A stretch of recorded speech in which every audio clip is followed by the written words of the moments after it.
Bonjour à tous, dans cette vidéo je vais corriger avec vous un exercice sur les oscillateurs harmoniques avec un circuit LC qui est le deuxième type d'oscillateur harmonique vraiment au programme de première année, le circuit LC et l'oscillateur masse-ressort. Donc on nous dit qu'on considère un circuit LC tout bête, hein, une bobine, un condensateur. On s'intéresse à la charge Q portée par une des armatures du condensateur. Pour T négatif, le circuit est ouvert et la charge portée par le condensateur est Q0. Et on ferme le circuit et on demande de déterminer l'équation différentielle vérifiée par la charge. Donc on y va. On a déjà ici on est en convention récepteur sur le condensateur, donc on va se placer en convention récepteur sur la bobine UL. Donc on a UC plus UL égale à 0. Or, on a les deux lois que sont Q égale C fois UC ici. Donc UC c'est Q sur C, donc on se retrouve avec Q sur C plus UL. Eh bien, UL c'est la loi de Faraday, c'est L dI sur dt. Donc Q sur C plus L dI sur dt égale à 0. Et donc là, on a besoin d'une dernière loi qui est que I, lorsqu'il y a un condensateur, I c'est le débit de charge, et lorsqu'il y a un condensateur, c'est tout simplement dQ sur dt.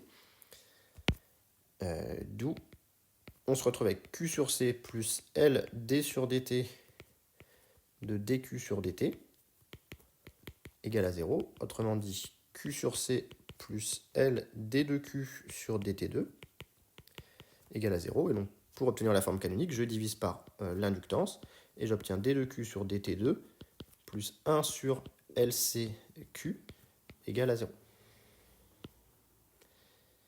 Ce qui me permet d'identifier ici la pulsation de mon oscillateur et ici le résultat très très classique, oméga 0 carré égale 1 sur LC pour un circuit LC. La résoudre compte tenu des conditions initiales, donc il faut qu'on trouve nos conditions initiales. Donc comme on a un condensateur et une bobine, on a continuité de UC en T égale à 0, et donc Q, puisque Q égale C fois UC. Et donc on obtient que Q de 0 plus égale Q de 0 moins égale le fameux Q0 de l'énoncé, ici. Et on a continuité de I, car on a une bobine. Le UC c'est dû au fait qu'il y a un condensateur, et le I c'est dû au fait qu'il y a une bobine, en T égale à 0. Donc I de 0 plus égale I de 0 moins, et on nous dit que l'interrupteur est ouvert, enfin le circuit est ouvert pour T négatif, donc ça vaut 0. Or, I est égal à dQ sur dt. Donc ça me donne ma deuxième condition, qui est que dQ sur dt, évalué en T égale 0 plus, est égal à 0. Donc voilà mes deux conditions initiales. Maintenant, mon équation étoile, je vais la résoudre en utilisant la forme classique. La solution, c'est que Q de t est égal à A cos oméga 0t plus B sinus oméga 0t, avec oméga 0 qui vaut 1 sur racine de LC, ici. Or, Q de 0, si je remplace le cosinus et le sinus en 0, ça me donne que Q de 0 est directement égal à A, est égal à AQ0. Et dQ sur dt, c'est égal à moins A oméga 0 sinus oméga 0t, plus B oméga 0 cosinus oméga 0t. Donc, dQ sur dt évalué en t égale à 0 ne me laisse que le terme en cosinus, c'est-à-dire B fois oméga 0.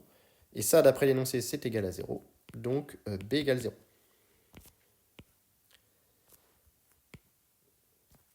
Et donc, la solution, tout calcul fait, c'est Q de t égale Q0 cos oméga 0t.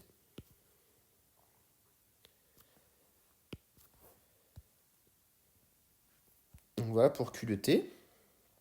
Représenter Q de t, quelle est la période, faire l'application numérique. Donc Q de t, c'est pas très compliqué, c'est ici un signal sinusoïdal sans valeur moyenne, donc centré sur 0, qui va évoluer entre Q0 et moins Q0.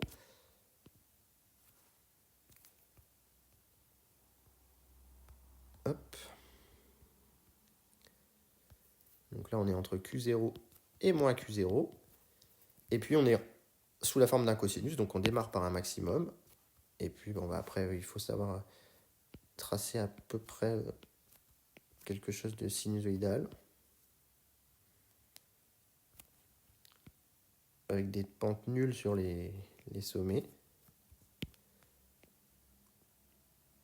Et donc la période du signal se retrouve par exemple entre deux maxima consécutifs, T0. Et donc la période des oscillations, T c'est 2pi sur oméga 0. C'est donc 2pi divisé par 1 sur racine de LC. C'est donc 2pi racine de LC. Et donc je peux faire l'application numérique ici. Puisque je connais L et C, ça fait 2pi fois racine de 1 10-3 fois 4 10-9. Ce qui fait 1,25 10-5 secondes. Et ici, j'ai deux chiffres significatifs. Donc, je vais mettre en microsecondes. Ce qui me fait 13 microsecondes.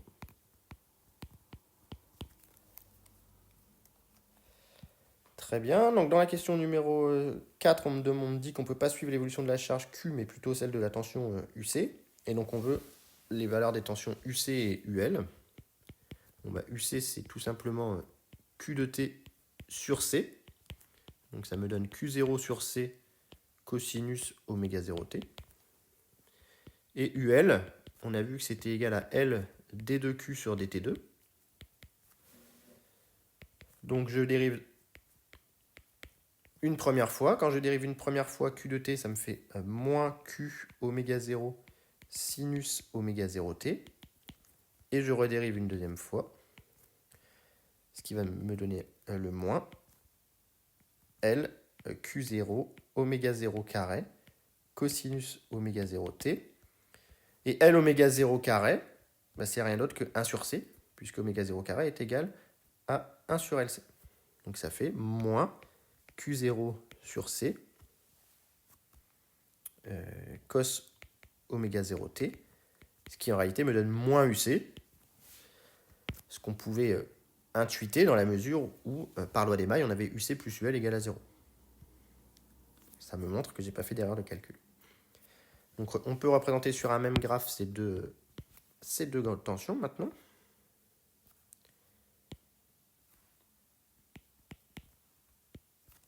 Donc cette fois-ci, les solutions sinusoïdales vont osciller entre Q sur C et moins Q sur C, en valeur max et min. Donc là j'ai Q0 sur C et là j'ai moins Q0 sur C. UC, bah, ça démarre par un maximum, comme on l'a vu tout à l'heure. Hop, j'essaye de faire ça proprement.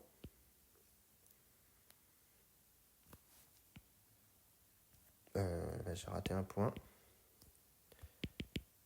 Ça ne peut pas être beau.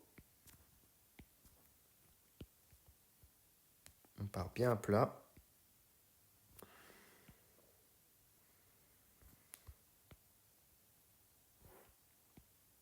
Voilà. Donc ça c'est UC. Et UL, bah, c'est moins UC. Donc en réalité, UL, c'est égal à moins Q0 sur C cos oméga 0T, que l'on peut aussi écrire sous la forme Q0 sur C cos oméga 0T plus pi. Donc on est en opposition de phase de UC. Et donc l'opposition de phase, ça veut dire que ici, on a la même amplitude en plus, donc on va avoir vraiment un signal qui va se faire comme cela. C'est-à-dire que quand je suis au max du violet, je suis au min du vert, et réciproquement. Alors, dernière question montrait que l'énergie totale dans le circuit est constante au cours du temps. Donc l'énergie totale ici, dans un circuit LC, c'est l'énergie du condensateur plus l'énergie de la bobine. Et donc on peut appliquer les formules de cours. C'est 1 demi de C UC carré plus 1 demi de L I carré. Tout simplement. Or, I, c'est dQ sur dt. Donc c'est moins Q0 oméga 0 sinus oméga 0t.